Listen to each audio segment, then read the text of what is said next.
What's going on? This is your man John Fortune, your host of the Frustrated Fan Sports Show, and of course, I'm finishing up my draft review of a lot of the players. This week, it's going to be the edge guys. I'm going to talk about some of the more impactful edge guys, and then I'll throw in a few guys that I think are actually going to be missed in this upcoming draft, or that will fall and you're actually getting a very quality player at that position. So I'm going to start off at the top of the whole thing. And the guy that I like the most, I mean, he's a guy that plays very well when it comes down to it. And that guy is David Bailey, the edge out of Texas Tech. I love his game. He's super athletic, which is something that I love. When you have edge guys who can actually play to a point where their motor doesn't stop. He seals the edge very well. He has very good pass rushing skills. He has pass rushing moves. Probably one of the few guys in this actual draft that actually has more counter moves than what you can expect and think. So I actually really love David Bailey. To me, he is the best edge guy in this class. When it comes to athleticism, being able to play all over the place. To me, he reminds me a lot of DeMarcus Ware coming out of Troy. DeMarcus Ware was just an every down guy. David Bailey's also an every down guy. I love the way he plays. Doesn't find himself in bad situations often because he plays with such incredible leverage and does a fantastic job holding up running plays and also getting in on tackles often. So for me, the fact that there's even a question or a thought that this guy should not be the first edge guy off the board is crazy to me. I love David Bailey. Everything about him is great. Now, I will say this. I think that some of the people's hesitation on him has a lot to do with the fact that Texas Tech didn't play a very strong schedule this year, and they may think that his production is based on the schedule. No, this guy's production is legitimate because the year before he played well as well. So David Bailey, to me, is the number one guy in this class. Behind him, right after him, is the guy that I think is the most consistent guy in this class, and that's Rueben Bain Jr. I know that there's a lot of talk about his arm length and things like that. I remember people used to say the same thing about Donald. Oh my God, I can't think. I'm so mad for the Rams. When he was in Pittsburgh, they talked about how he was short. His arms weren't that long. He wasn't going to be that effective in the NFL. And lo and behold, he's probably one of the best. Aaron Donald has been one of the best defensive tackles in all of football. And I think that with Rueben Bain Jr., I think this is going to be a guy that a lot of teams whiff on and forget what they could actually be getting out of a guy who's extremely consistent against the run, can do pass rushing. We saw this season him be double teamed a lot this year, and he still made plays. So you don't get this type of motor, enthusiasm, energy from a guy who's just because his arms is short, that doesn't mean anything. This is not a guy who you can say, oh, well, he's a work hard player. No, this guy's effective. And when you have a guy like Rueben Bain Jr. who's super effective like this, you have to respect how good he is. And if you don't respect how good he is, your team can be in a huge amount of your team can have a huge amount of problems, and it could be disastrous for your team if you don't get an eye on him or find somebody to defend him like you're supposed to.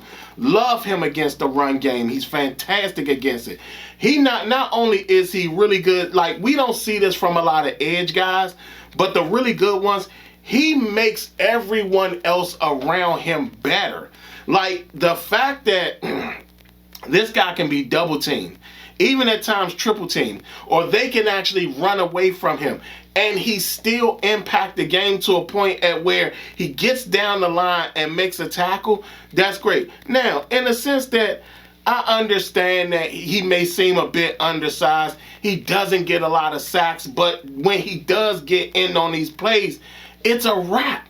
So for me, when it comes to one of the best edge guys in this class, or even the second best edge guy in this class, for me, hands down, contrary to what everybody says, Ruben Bain Jr. is right there. I mean, not only that, you also talking about a guy who could play inside and outside. You could actually line him up at D tackle and actually do something there with him as well, because he uses power. He uses speed to power so well that it's a lot of times you kind of miss that he is that fast on the inside. So to me, Ruben Bain Jr., without a shadow of a doubt, is the second best edge guy in this current class. Next is the guy that I like. I like him as well. To me, he's the second most athletic edge guy in this class. He's also a guy that plays the inside, plays the outside, and there were times where his athleticism, he's so good athletically that his team actually lined him up on the edge and used him as a spy for a quarterback. And that guy is Keldrick Falk, the edge guy out of Auburn. I was impressed with Keldrick Falk's film. I mean, there were a lot of times that, I will say this, I wonder how much of whatever injury he had going on, that he had some type of contraption on his shoulder, whatever that was, how much of that impacted his full participation in certain games. Because there were a lot of times that he was taken out of games. Well, not necessarily taken out. He wasn't on the field. Not certain why he wasn't on the field, but there were a lot of times he was not on the field.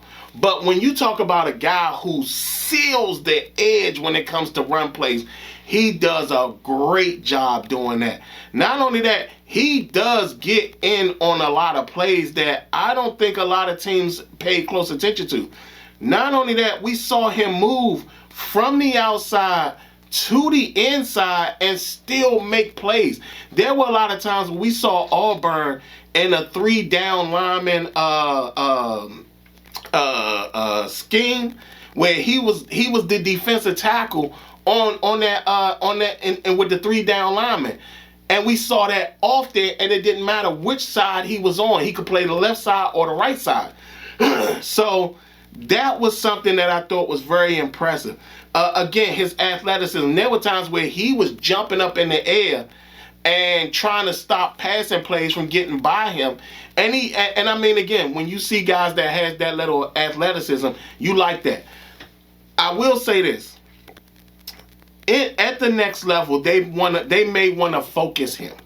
Meaning, don't force him to play inside. Focus him on the outside. He also needs pass rushing moves. He doesn't have any. Like there were times where a spin move could have got him into the backfield. A chop block, like a arm chop, could have got him into the backfield. Everything you like about David Bailey, like all the stuff David Bailey has, if Keldrick Falk had that as well, we'll be talking about him or David Bailey as the top edge guy. So I like Keldrick Falk a lot. I think that he's probably being a little misunderstood in this, but I like him a whole lot, and I think he's going to be one that, for me, whoever grabs him, they're getting a good guy. But you got to focus him. You got to focus him, and you got to develop him with some pass rush moves, because I think that once you do that, you're going to have probably one of the most formidable edge guys coming out of this class.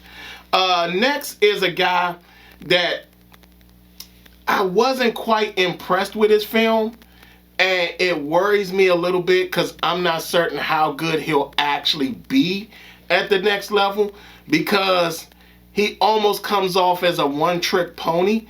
There are guys in the NFL currently that are that, but he comes off as that a little too much for me. And that guy's Cassius Howell, the edge out of Texas A&M. For me, Cassius Howell, he's not great against the run. He's not great against the run at all. There's a lot of times that you see teams run directly at him, and he gets swallowed up by the block, and he can't get out of the block. And that's very bad for a guy who's supposed to be sealing the edge and has to be impactful. There were a lot of times where in games I saw him make a play, one play, and then completely evaporate in the next several plays because they either ran the ball towards him or they did something where they just had a lineman just block him completely out of the play. So even though I know people like his speed off the edge is impressive. He can run guys down from behind and does a fantastic job in doing it. But the problem is that, again, when it comes to a guy who's a pass rusher like him, he might be situational. He kind of reminds me a little bit of the guys from last year, where I was like, look, the guys last year are developmental guys. He may be one of those guys as well. He may be another one of these developmental guys that you're going to have to eventually wait on him to become something special. Then on top of that, he's short. And when I say that, I'm not saying short as in a little guy. He's 6'2", but maybe at the next level, and this is just me throwing this out there, maybe at the next level, he might be better as a weak side backer. Or even a strong side backer, but more probably a weak side backer. Excuse me. Because his speed is there. He's a very fast guy. Could possibly be sideline to sideline if he was in a backer position. But as an edge guy, coming off the edge, he's very fast. But once teams recognize that you can run at him, that's going to be a problem. So long-term, Cassius Howell might be a project down the line. Next for me is Akeem Messidor, teammate of Ruben Bain Jr.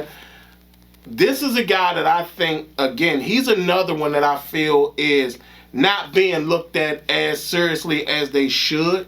I love the way he plays. He's a very tough guy to really bring down and stop when it comes to getting him off the blocks. His motor is very high. I mean, there were times where you saw him make more plays than Ruben Bain. And that was just because he never stopped on the play. There were times where you saw him, clearly the play has bypassed him, and he still ran down to go make a play. There were a lot of times where he was on the opposite side of the field, worked himself all the way to the other side of the field and made the play. So his motor is insane. Not only because with his motor being insane, he does have a level of pass rush moves that makes him very formidable when it comes to passing downs. Not only that, he has no issue with going out there and tackling. He's probably one of the more sure tacklers at the edge in this edge class. He's probably maybe one of the best edge tacklers in the edge class this season. I think that he's fantastic, and I think that as you keep watching him grow, he's going to be a guy that it's going to be hard for teams to stop him long term. Not only that, let's just say by chance you did want to convert him to, again, another guy you can convert to a backer position. He could probably play the strong side backer, and he could probably also play the weak side backer, but I think strong side backer would be, if you were to move him to backer, that would probably be his better position. But off the edge, he's fantastic. And like I said, to play opposite of a guy like Ruben Bain Jr. and he himself have the motor and the stamina to sit up there and compete as well. It wasn't like, it's not a thing where just because he was playing beside Ruben Bain, that made him better. No, he's good on his own. So with that, I think Messidor should be higher up this class when it comes to edge guys. I think that if he falls down in the 20s, somebody's getting a remarkable player. And that also means that you can have a team like, you know who he reminds me of? This may blow a lot of people's mind, but Baltimore Ravens guy. Oh my God. I cannot think of his name. Man, I'm so mad that I can't think of his name right now. But he comes off as a Baltimore Ravens player. Like, he has the energy, he has the motor, he has the intensity. He seems like he's coming off. He comes from a winning program. This guy, I think that this guy is very legit. And I love Hakeem Messidor. I think he should be a lot higher on this list of draft edge guys because I think he's fantastic. Next is Zion Young, edge out of Missouri. Where do I start with him? He's solid against the run. He can seal the edge. He does look like a guy that long term can end up being a very strong edge guy. But he gives me very much the Jadeveon Clowney feel, and I don't know why that is, but he's giving me very much that. He does have a motor. That's without a shadow of a doubt. He gets in on plays a lot, but there's a lot of times where you see him stonewalled against players. A good example is the Auburn game. In the Auburn game, there were he had 2 sacks in that game, but a majority of that game, the tackles actually took him out of the game. And it was just pretty bizarre at how he sat up there and didn't seem to have the impact that you really wanted him to have. Missouri did win the game against Auburn, but it just seems like there's something missing there. He doesn't have a pass rush repertoire. Like, he really doesn't have a lot of skills rushing the passer, making moves while rushing the passer. He does rely on his speed to get around the corner and his bend. He's strong. He does use that, but he doesn't use it along with the speed around the corner. So, like I said, I'm just getting that Jadeveon Clowney feel. Like, something about him just makes me feel Jadeveon Clowney. And that worries me a lot, especially as a person who's evaluating the talent. So for me, Zion Young, I don't know. I really don't know. And like I said, he does give me Jadeveon Clowney a lot. So, I mean, I don't know where to go with that. Like, he really does worry me some. Now I'm going to talk about 3 guys that I think could possibly be missed in this upcoming draft. And these 3 guys, I like them a lot. And I'm also going to tell you the things that I understand. So the first guy is Patrick Payton, the edge guy out of LSU. I know, before y'all even said, yes, I get it. He's not the greatest tackler. I understand that. I think he could be a very dangerous situational pass rusher. We got a lot of guys in the league already that does this. This guy gets off the edge. He makes a play. He's solid against the run. He just doesn't tackle well. Like, he does not wrap up well. Again, that could be something that he could learn while he's in the NFL, especially if you have a very good defensive coordinator who can get that out of him. He's very good at that. Very good at getting to the quarterback. Very good at sealing the edge. He just doesn't make the play when it comes time to tackle. So with that, I think Patrick Patrick Payton out of LSU is one that's being missed. Another guy that I think is being missed is Dennis Sutton, the edge out of Penn State. Strong against the run, very strong against the run, very strong when it comes to making plays when it need to be made plays. There was a lot of attention that was given to him this season, but he can become something special as well. Does seem like a Dorrance Armstrong type of guy. It may take him maybe a year to adjust to the system that he's in, but when he finally figures it out, he's impactful in the game. He gets up the field and destroys a lot of plays in the backfield. He does make a lot of backfield plays, which is something that I really do like out of him. So look out for Dennis Sutton. He's a guy you should be paying attention to.